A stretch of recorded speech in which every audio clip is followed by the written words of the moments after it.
spine cars. So spine, for this version of spine, is going to be from lumbar to the very top of the thoracic vertebrae. So we're not going to get neck. So I don't want to see too much neck moving around. But it's a similar process to what you've done with the cervical cars, so the neck. So you're going to start with your hands either across your front. Sometimes you like to hug your shoulders to get your scapula, your shoulder blade out of the way. I'll go in front here. So we're going to flex forward. So flexion is just from the spine. Okay? Hinging is what you have to watch out for, and that's going to be the front of the hips. So you don't want to move forward like that. You want to start with flexing, rounding the spine to your end range. From this position, just like the neck, we're going to rotate from a flex position to your end range. From here, you're going to laterally flex right into that corner pocket. And then from the laterally flex position, you're going to extend and rotate and flex all the way around to the front. You end in flexion, you're going to reverse that movement.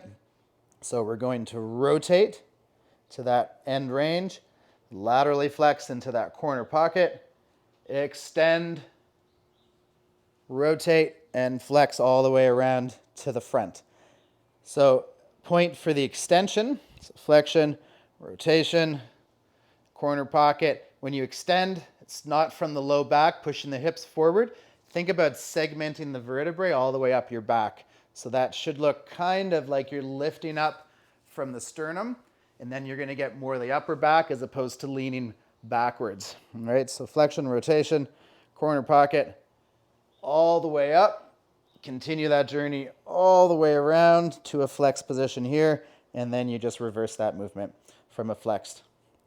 Rotate, laterally flex, extend, all the way around towards the front. So compensation patterns, you got to watch out for this hinging at the hip. Also, too much lumbar extension and not enough thoracic. And also deviation of the hips, right? So people will be moving the hips around as they're going. You want to just make it from the spine. So my advice is to make the movement smaller first. All right, nice small movements so that you really just get a sense of the beginning range of motion of your spine, not of your hips or your low back and so on. And then as you get comfortable with it, you can do it in front of a mirror even, start to increase that range of motion. If you have any pain, so if you're here and that's a real pinching pain, right? I would either stop the movement if it's a big pinching pain, we got to look at another exercise to do first, or if it's manageable, kind of Pac-Man around that pain. So make the range of motion smaller. So if you're here, rotate. That's really tight and kind of painful in there, right? Start from the beginning again, smaller rotation, smaller extension.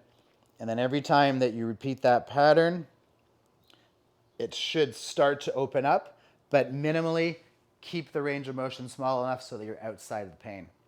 And this is spine cars.